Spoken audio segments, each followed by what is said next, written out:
Yang pertama, soal perbuatan baik. Sungguh pun ini pengajaran, ini doktrin yang sudah berulang-ulang. Sekali lagi kita boleh tanya, semua agama di dunia ini mengajarkan perbuatan baik. Saya percaya kita tahu, tidak ada agama yang mengajarkan seluruhnya perbuatan jahat. Mungkin memang ada pelaku-pelaku, ada penganut agama tertentu yang hidup begitu jahat menurut mata kita, tapi bisa jadi itu menurut mereka baik. Karena itu yang baik itu kadang-kadang menjadi sangat relatif. Tapi pertanyaannya ialah, kita bilang semua agama mengajarkan perbuatan baik. Pertanyaan berikut adalah, samakah nilai, makna, harga dari perbuatan baik yang dilakukan oleh orang Kristen dengan orang-orang yang bukan Kristen? Jadi sekarang orang bicara harganya, bicara nilainya. Nilai dari suatu perbuatan baik samakah yang dilakukan orang Islam, orang Hindu, orang Buddha, orang Konghucu, ateis pun tahu berbuat baik, termasuk orang Kristen? Sama. Nah, ini pertanyaan susah-susah gampang. Karena orang memang tidak terbiasa memikir-mikirkan pengajaran-pengajaran Alkitab itu secara teliti dan mendalam, sehingga kita betul tahu dengan sungguh-sungguh identitas kita sebagai orang-orang Kristen. Sekali lagi, sama enggak? Jadi nilainya, makna, harga dari perbuatan baik yang dilakukan oleh orang Kristen dan orang-orang yang tidak beragama Kristen. Saya sudah pernah menjelaskan ini, tapi ulang lagi mengingatkan kembali. Memang kadang-kadang ini diabaikan pertanyaan, tapi menurut saya penting. Sama enggak? Sama enggak nilainya? Kita pernah pikir begini, kalau kita berperbuatan baik, kita yang Kristen, kita yang percaya Kristus, dengan dia sana yang ateis, dia berperbuatan baik, akhirnya sama-sama diterima di hadapan Tuhan. Apa sih untungnya menjadi Kristen? Sekarang begitu. Sama aja kok, kita berperbuatan baik dengan dia berperbuatan baik, sama, tidak ada beda di hadapan Tuhan. Nah, ini akhirnya akan membuat kita seperti memang tidak ada makna. Apa sih istimewanya menjadi Kristen kalau semua perbuatan baik kita nanti Tuhan bilang sama? Perbuatan baiknya orang Kristen yang beriman pada Yesus Kristus dan orang Hindu, Buddha, Islam, Konghucu, ateis, Yahudi misalnya. Kalau sama, untuk apa? Kalau sama, jadi kita bilang ya sudah, tidak ada istimewanya menjadi orang Kristen. Saya juga lama cari DP jawaban sampai menemukan satu pendapat yang bagus sekali dari seorang teolog namanya Edwin Palmer, Profesor Edwin Palmer. Dia seorang penulis buku-buku Calvinisme yang sangat berbobot. Dia bilang, semua perbuatan baik yang ada di dunia ini yang dilakukan oleh agama apapun, akhirnya belum tentu benar di hadapan Tuhan. Nah, jadi yang baik belum tentu benar di hadapan Tuhan. Jadi mungkin baik, mungkin baik, mungkin baik, mungkin baik. Tapi pertanyaannya, apakah perbuatan baik itu akhirnya akan diterima sebagai kebenaran di hadapan Tuhan atau tidak? Maka Profesor Edwin Palmer bilang, perbuatan baik baru menjadi kebenaran atau diterima sebagai kebenaran di hadapan Tuhan kalau dia memenuhi 3 unsur.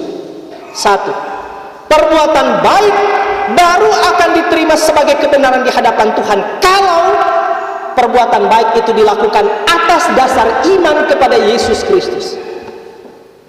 Jadi sebaik apapun perbuatan baiknya, kalau tidak beriman kepada Yesus Kristus, maka perbuatan baik ini mubazir, tidak berguna, tidak akan diterima sebagai kebenaran. Mungkin menjadi nilai di hadapan manusia, tapi Tuhan adil kok. Tuhan begitu teliti, Tuhan tidak sembarangan. Jadi sekali lagi, perbuatan baik baru akan diterima di hadapan Tuhan sebagai kebenaran kalau dia dilakukan atas dasar iman kepada Yesus Kristus. Maka sampai situ kita mulai senang. Oh, ini dia berbeda. Jadi ternyata mulai temukan tidak sama kok. Maka syarat pertama perbuatan baik harus dilakukan atas dasar iman kepada Yesus Kristus. Karena ini sekaligus membedakan konsep perbuatan baik kita dalam Alkitab, agama Kristen, dengan konsep perbuatan baik dengan agama-agama lain. Agama-agama lain menjadikan perbuatan baik sebagai syarat diselamatkan, tapi kita tidak. Perbuatan baik sebagai dampak, karena kita telah memiliki jaminan keselamatan di dalam Yesus Kristus. Maka dampaknya, jadi perbuatan baik bukan sebagai penyebab, tapi perbuatan baik itu sebagai akibat. Yang menyebabkan kita diselamatkan adalah iman di dalam Yesus Kristus. Dan kita karena tahu telah diselamatkan, maka akan berakibat pada melakukan perbuatan-perbuatan baik. Tapi agama lain mengajarkan perbuatan baik itu sebagai penyebab. Berbuat baik dulu baru selamat. Alkitab tidak mengajar itu. Yang kedua, perbuatan baik itu baru diterima sebagai kebenaran di hadapan Tuhan kalau dia, ulang, satu, harus dilakukan atas dasar iman kepada Yesus Kristus. Yang kedua, dia harus dilakukan sesuai dengan firman Allah. Jadi apakah ini sesuai dengan firman Allah atau tidak? Kalau tidak sesuai, tidak boleh. Yang ketiga, perbuatan baik itu tujuannya semata-mata untuk mempermuliakan Tuhan. Jadi misalnya kalau orang melakukan perbuatan baik untuk cari nama, untuk dipuji, untuk disanjung orang, itu tidak akan berbau harum di hadapan Tuhan. Kasih persembahan misalnya kasih persembahan, kasih banyak. Baca akan nih persembahan 20 juta dari keluarga Lasuk misalnya. Boleh juga baca? Jangan, mesti baca. Tujuannya apa? Memuliakan Tuhan atau saya selalu, kalau kita lebih setuju baca, kita tidak setuju tuh bilang NN, tidak ada itu. Karena Alkitab bilang hendaklah kebaikan hatimu diketahui semua orang. Yang penting motivasi kita benar. Kalau misalnya saudara-saudara memberi persembahan, tulis di situ, tidak usah NN, tidak usah, itu tidak mendidik. Tulis persembahan dari misalnya keluarga Tumampas, Sumampo misalnya, tulis DP nama, tidak usah tulis NN. Karena juga ada orang yang tulis NN tidak benar juga, DP motivasi salah juga. Pernah kita bilang sini tuh, Syamas, baca akan terang pe sampul. Oh, berapa ini? Sampul 2,5 juta. Kong, for apa ini? Tulis di sana situ, persembahan syukur dari keluarga NN.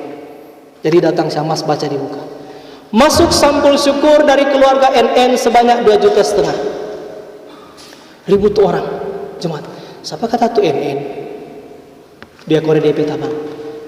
Kita no tuh NN tadi. Sama juga beres. Pulang di jalan semua orang kamu tanya, siapa setengah? Tadi dia kasih persembahan syukur pe banyak. 7,5 juta baru cuma tulis NN. Ngoni tahu tuh udah tulis NN tadi? Enggak, kok dia kore. Kita no tuh NN tadi. Sama satu sepanjang jalan dia cerita kita tuh NN, kita tuh NN, kita tuh NN, no name. Sama jadinya enggak. Tulis satu kali. Yang penting motivasi kita benar untuk memuliakan Tuhan. Jadi kalau motivasi kita berbuat baik supaya dipuji orang, itu bahaya. Supaya disanjung orang, supaya dihormati orang, Tuhan tidak terima itu. Mubasir. Sudahlah, kalau motivasimu benar, kita kasih ini karena bersyukur kepada Tuhan, memberkati pekerjaan kita untuk pembangunan gereja Tuhan, peduli amat orang mau bilang apa. Kasih. Malah di suatu tempat kita ingat, kira-kira 5 tahun lalu kita pernah cerita, karena kita dapati di lapangan. Satu kali di Tomohon, ada orang kelompok petani bunga itu rutin memberikan persembahan. Jadi setiap panen kasih persembahan. Satu kali saudara-saudara, lokon meletus. So siap mau panen tuh bunga-bunga di Tomohon, lokon meletus, mati semua tuh bunga. Tapi orang bersepakat memberi persembahan. Kok nggak tulis di sampul situ? Aneh sekali. Kita belum pernah dengar persembahan DP nama begitu. Kok dibaca begitu? Cuma masuk persembahan gagal panen. Ada orang kasih persembahan gagal panen. Masuk persembahan gagal panen dari kelompok petani bunga ini. Jadi orang kasih persembahan gagal panen. Ini cerita mati. Orang kasih persembahan panen. Ini gagal panen pun kasih persembahan. Mari kita tes. Waktu itu kita wawancara tuh. Kita bilang, ibu, sorry ya ibu, kita mau tanya. Ibu enggak pikir begini. Misalnya ibu enggak pikir orang pekesan. Ini orang cari sensasi. Apa dia jawab kita? Pendeta, kita tidak peduli apa kata orang, kita peduli apa kata Tuhan. Pusing amat dong mau bilang apa. Ini kita memuliakan Tuhan. Dan akhirnya memang sekarang kelompok petani bunga itu dipromosi, pergi di mana dipromosi, diberkati Tuhan. Karena mereka tahu bagaimana mempermuliakan Tuhan. Tanpa peduli orang mau bilang apa. Sebaliknya ada orang-orang yang sebaliknya berpikir, nggak peduli Tuhan mau bilang apa, yang penting orang mau bilang apa dulu Pak kita. Itu cerita mati. Jadi perbuatan baik kita beda enggak? Atau sama enggak dengan agama lain? Enggak sama. Jadi perbuatan baik, sekali lagi, ini ajaran Alkitab. Perbuatan baik baru menjadi kebenaran di hadapan Tuhan, baru berbau harum di hadapan Tuhan, harus dia memenuhi 3 hal, 3 unsur. 1, perbuatan baik itu harus dilakukan atas dasar iman kepada Yesus Kristus. Yang kedua, dia harus dilakukan sesuai dengan firman Allah. Yang ketiga, perbuatan baik itu tujuannya semata-mata untuk memuliakan Tuhan.